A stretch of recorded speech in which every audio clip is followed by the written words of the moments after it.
اللهم صل على سيدنا ومولانا محمد وعلى آل سيدنا ومولانا محمد أفضل صلواتك بعدد معلوماتك وبارك وصل وسلم عليه. أعوذ بالله من الشيطان الرجيم. بسم الله الرحمن الرحيم. لا يؤاخذكم الله باللغو. د دې ځای نه الله جل جلاله بیان د قسم او د قسم د کفاره کوي. مسله دا رنګه ده او ربط به مخ کې سره داسې وایي چې حلال سيزونه په ځان باندې حرام مه ګرځوي، خو که چېرې د الله په ذات باندې تاسو قسم وکړو چې زه به دا پلان کې شی نه خورم، نو بیا به قسم د ګوري که دا قسم د ګناوي، خو بیا چټ دا قسم مات کا لکه یو سړی وایي زما د قسم وایي زه به دننه بعد غوښه نه خورم، نو که دې کې څه مصلحت و لکه څنګه چې دا نظر کړو حضرت یعقوب علیه السلام یا یو صحابي دی، نبی د یو صحابي په مجلس کې ناست دی، هغه چرګ خوړو، ما سره وخوره وي زه نه خورم، ما قسم کړو زه به دا نه خورم. ولې وی دی یو ځل ډیران کې ګرځېده ګندګي خوړه و د وی راځه قسم مات کا. نبی علیہ السلام نه موریدلی دي چا چې قسم وخوړو او د هغې کې خیر نه قسم دې مات کی او کفاره دې ورکي، قسم دې مات کا کفاره ورکا. نو د قسم د وجیم حلال چیز بنده کله کله بزان باندې حرام کی، خو لیکن عقیده کده حرام وي خو بیا به کافر کیږي، او که صرف عملا نه بزان باندې کړی نو که چریدا کې مصلحت دین بیا لري جایز وګرځي او کفاره دی ورکی. نو دلته کې د قسم او د کفاره بیان دی. بقایا ما د قسم پوره تفصیلی بیان تاسو ته دویمه سپاره کې کړو، خلق اندګي بیا د وضاحت د پاره بیا وامه چې تاسو زین درایشي. محترمو قسم بدري کې اسمه معنی دی. یو ته ویل کېږي یمین لغوه. یمین لغوه هغه قسم ته ویل کېږي چې انسان په تیره زمانه باندې خطاً قسم خوري دي ته وایي یمین لغوه. ځان ښه پوه کوئ ښه چې په تیره زمانه کې په یو کار باندې خطاً انسان قسم خوري نو دې ته ویل کېږي یمین لغوه. لکه یو طالب دی یو کار نه دی کړی خو هیر دي دی نه او دی وایي قسم دی چې ما دا کار کړو، وروسته بیا یاد شو خو دغه قسم په خطا سره خوړلو نو په دې باندې دی ګناهګار نه دی، او دا یمین لغوه زمونږ په نسبت باندې څه قسمه قسم نه دی، بس دا د انسان خطا ده، سبقت لسانی ده، په دې وجه باندې الله پاک انسان ته ګرب نه ورکوي، نه د دنیا کفاره بشته نه په آخرت کې څه وایي. دویم قسم قسم دی هغې ته وایي یمین غموس. غموس چې کوم دی نه دا د غمس نه دی، او غمس ویل کېږي غفې ده. غمس په عربی کې دې ته ویل کېږي چې دا مخکې و خلکو د کوی نه بوکر او باسله انو دا بوکه به داسې نیمې له چې راوستېده بیا به ور پرېښوده چې کله ډکه به نه وه، هغې به داسې غړوم غونته کې وکړو ور ډوبه به شوه، اوبو کې به داسې تاو راتاو شوه ډوبه به شوه، نو لږه کته به لاړه نو راډکه به شوه. دکې ته په عربی کې غمس وایي غوپه. او دا کوم سړی چې دا قسم وخوري دله به م الله په جهنم کې غوپې ورکوي. دا کوم قسم دی دې ته وایي یمین غموس. دا هغه قسم دی چې یو انسان په تیره زمانه باندې د یو کار په کولو یا په نه کولو باندې قصدن عمدن قسم وخوري. یو انسان په تیره زمانه د یو کار په کولو یا په نه کولو باندې قصدن عمدن قسم وخوري نو دې ته ویل کېږي یمین غموس. غموس لکه د هغې مثال دله درکړم. یو طالب دی استاد ورته وایي طالب جانه دا کوم سبق چې دی واورم دا به شپېته پیرې ته واړې، شپېته پیرې به دا رکو ته اړې یا 50 پیرې. د حافظان چې سبق یادوي نو استادان پې دا پابندۍ ږدي، هلکه دا رکو به 50 ځله وایي دا به شپېته ځله وایي چې یاد شي. ښه جي اوس طالب لاړو کرکټ ته ولګېد او رکو یې راغستې هم نه ده. اوس بله هغه ته پته ده چې قاري صاحب ټوبه په تندي باندې پرته ده، لخته ورسره ده، قاریان چې دی کله کله ډېر تیزي طالبان تېرېږي. اوس به نن به څه جواب ورکوم که زه ودم چې ما سبق نه دی اړولی خو بس ریمانډ را باندې اخلي. څه چلو کوم ان بس دې په دروغ باندې وای چې قسم دې ما د روکوش پیته پیری اړولې دا یمین غموس شخه ولی چې په تیر زمانه قسم خوړ یو او قصدن عمدن په دروغ باندې وای دوا د دې د وجې د یمین غموس وای د دې د وجې نه ودا صاحب په جهنم کې غوپی خوري زګه د دروغ وی د الله په ذات باندې ان دا چې قسمه قسم چې په تیر زمانه باندې تر چا یو حق ادا کړی دی قسم دې ما ادا کړی دی چا نه پیسې خوري وای قسم دې ما در کړی دی دې یمین غموس وای او دا سړی په جهنم کې غوپی خوري دریم قسم قسم د دانن چې کوم بیانېږي دا غو قسمونه مخکې بیان شوي دي دوی مصیباره کې دانن چې کوم قسم بیانېږي دې ته وایي یمین منعقده یمین منعقده دې ته وایي یو سړی وایي زما د قسم وایي پراتلون کی جمعې پر ازمانه بزو 50 رکعات نفل کوما یا زمانه قسم وایي چې زما د پلان کې دي ګرنزم زمانه قسم وایي زودنن نبات بیا په موبایل باندې غاني بجانې ناورم دا سه قسم خوري د راتلون کې زمانه او بیا غکارونه کی یا د کول قسم کړو یا د نه کولو کړو خو بیا غکارې پوره نه کو نو دې د وی یمین منعقده دا سړی چې کوم دینو دیبا خپل قسم بیا مات کی او کفاره به ورګي لکه ما ته ګوري یو کس وکور کې غوسه شوی دی خځه دا وی قسم دې کدي کور کې مې ډوړای خوړه یا خانه ته بسوره مودا هوټل کې خوري استاد په زراغه استاد جی ما خدا سے قسم خوړلې دي څه چلو کما و دوایلار شکور کې ډوړای خوړه قسم به دې ما شي چې قسم دې ما شي بیا به کفاره ورکي استاد جی کفاره سوره دا دریو سے د قران بیانې ښه کفاره صرف دیو قسم کې ده کفاره د وکیلو سے د بیانې لا یواخذکم الله ننی سدا سولر الله تعالی باللغو فلغوا فی ایمانکم بقسمون استاسو سرا ولكن یواخذکم لیکن نسی تاسو لر الله تعالی بما با سبانی عقدتم الایمان چې مضبوط کړو تاسو باغی سره قسمونه عقدتم الایمان چې مضبوط کړی وي تاسو باغی سره قسمونه فقصدن لکه ما دغه مثال درکو طالب وې زمانه قسم وې زبر چې کوم نه انداز نه کوم او به وږي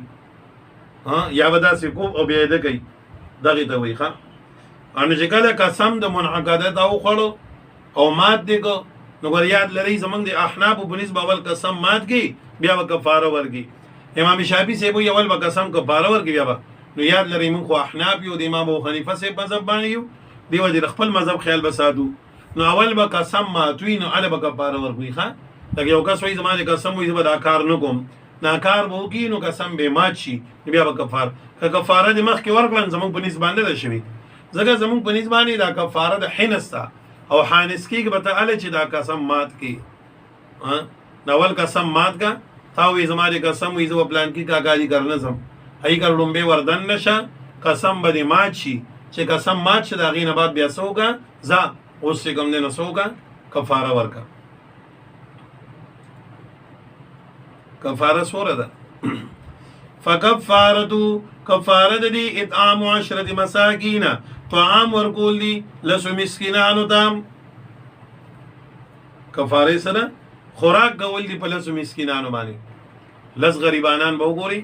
سحر او ماخام بغیله ډوډۍ ورکی ښه سحر او ماخام بغیله ډوډۍ ورکی ویجیرا ډوډۍ وسنګي ډوډۍ خو دې ته وایي چې وسړی چاله ګوړه ډوډۍ ورکی ډوډۍ دې ته وایي چې وسړی چاله دال کې وګو کې او دې کې نه په دې باندې مړیږي او ډوډۍ دې ته وایي چې ولا دغه ټوټل نه سم پولاو راړي او یو ول کباب راړي یو ول وغه سره کې ایتم وایي وینا قران امور بیانې اوسط من اوسط ما تدعمون دا درمیاني قسم خوراک نه چې تاسو خوروي اهلیکم بآل خپلبانی هغه خوراک په بدیله سو مسکینانو کې چې عام روټین کې څنګه تاسو خپل اهل عیال باندې خوروي لکه معنا زبداوم چې لسو مسکینان لبسو کې یو دړای غو خبراړي اوله پخه کې نو بس سار به مخري ما خام به مخري کوشش دا وصل کې یا درې سلور کې لوغه سار به مخري او ما خام به مخري نو عام طور باندې په کور کې لساته پر چین 2-3 کیلو غو خراړي ان ساری موشي ما خامي موشي 2 3 کیلو 4 کیلو بند خپل طبیعت ته وګوري غوښه براړي او بخږي نو سار بوله مغه سر ډوډۍ ورګي ما خامم نو ستاره قسم کفاره ختم شو. او کسوتهم یا جامع دا غیدی یا ول جامع واخله یو سوټ ولا والا ورکوله او تحریر رقبه یا آزاد ولد غلام دی یا یو غلام آزاد کا اوس غلامان دی وخت نشته دي. فمن لم یجد اسو جنومی یجرورا دی وی پیسې را سر نشته نه غلام آزادول شم او نه چا ډوډۍ ورکول شم موږ نه شي کولای موږ یو 3000 روزي ونی سزا خود قسم روزي چې کوم دین 3 دي خدا به پر لپسې دی ښه دې ځان بو کوي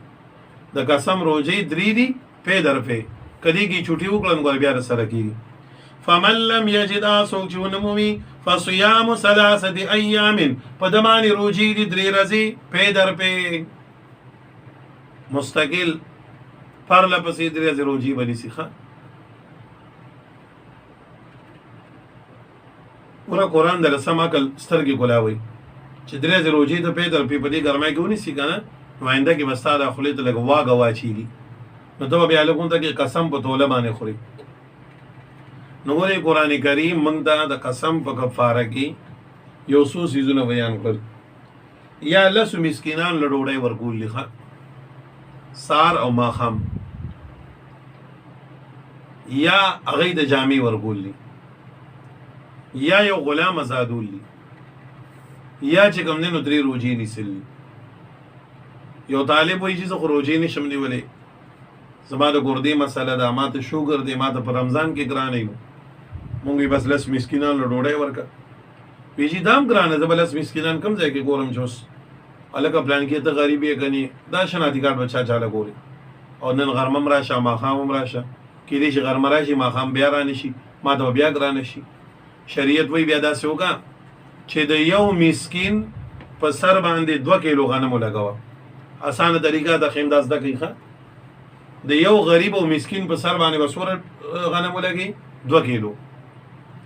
نو چې لس مسکینان لته د ورځې روړای ورګي نو یو مسکین په 2 کیلو غنم واچون سره شو 10 کیلو غنم شو 10 کیلو غنم شو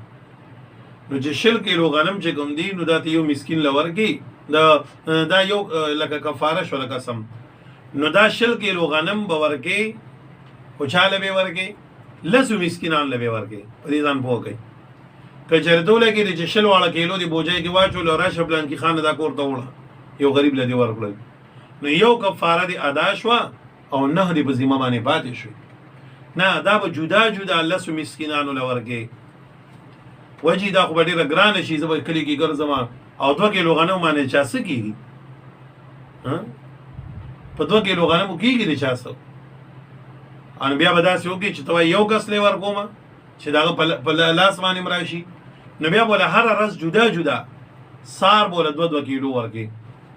2 کیلو غوټي وجوړي کې د غنمو او بس سار بزید ای کوسي کې بورډه به اخلاق کاګه دا 2 کیلو غنم والی دا 2 کیلو غنم والی نو چې لس ورځې ته دا تا کړو کې کنه نو آینده کې ته قسم دی خولې د بل چم راځي د بل بخلي باندې لاس دی او یاد لس یو سړی وي چې موږ غنم نشته نو موږ یې ریټ ولګو نو چې ریټ ولګي د لس کیلو غنمو پیسې ورکا او سګنی کال کې غنم ډیر خولي ارزان هم دي 6,000 وزر خپل کورانه ریټ ته دخل په بل روان دي بل یو کس وي زمونږ کلی کې یو کس وي چې 2,500 روپۍ به ورکړي اړو چې په 6,000 روپۍ باندې شو انو د 10 کیلو غنمو پیسې سره راځي کم از کم چې کم دین 2,500 روپۍ داسې راځي دا چې تو ورکی نه آینده کې به عقل کولاوي آینده کې به نورو خلکو ته نصیحت کې چې بای د خدای نو یریږي ګوره قسم کې خیال سادهي ګوره بیا وسو کوي نو دا پیسې چې کوم دین دا بل لس مسکینانو باندې تقسیمول شي جدا جدا او کدوای چیر لس مسکینان نه دګران دی یو مسکین لیور کوم نو بیا به لس ورځې ورګي دا نه چې په ورځ که په یو ورځ باندې دا ټولې پیسې چاله ورکړي یا دا ټول غنم ورکړو کفاره دی یو ادا شو نه دی په ذمہ پاتې شو نو دا به داسې وکړي چې دغه پیسې به ته په 20 په 10 باندې تقسیم کړي لکه موږ بوالو دا 2,000 روپۍ دی مثال کے طور پر نو 2,000 چې په 10 تقسیم کړي دا 200 روپۍ شوي نو هر رسار به مسکین دوای چې اعتراض یا ولته خواله زاو 200 روپۍ بول ورکې نو لس ورځې کې بوته دا پورا کې دا قسم کفاره شو دا الله زور ورګي په دې باندې چې انده کې دا سړی احتیاط کوي او په ظلم دغه نه کوي ذالک کفاره ایمانکم ذالک دا مذکور چې کوم بیان شو دا کفاره د قسمونو تاسو ده اذا خلفتم چې کله تاسو قسم خوري وحنستم حانشي په نفس قسم باندې کفاره نشته واحفظوا ايمانكم حفاظت کوي د قسمونو تاسو په ځان د قسمونو بچ کوي واحفظوا ايمانكم معنا سره ځان د قسمونو بچ کوي یا قسمونه مو ماته وي یا سره قسم خریمه كذلك امدارنگی يبين الله بیانی الله تعالی لكم تاسو آیاتی آیات نخبل لعلكم دبار دی تشکرون چې تاسو شکر وباسئ دا ټول احکامات مسائل د دې لپاره بیانې چې تاسو الله ته متوجي شئ شکر وباسئ صدق الله العظيم صدق رسوله النبي الكريم ونحن على ذلك لمن الشاهدين والشاكرين والحمد لله رب العالمين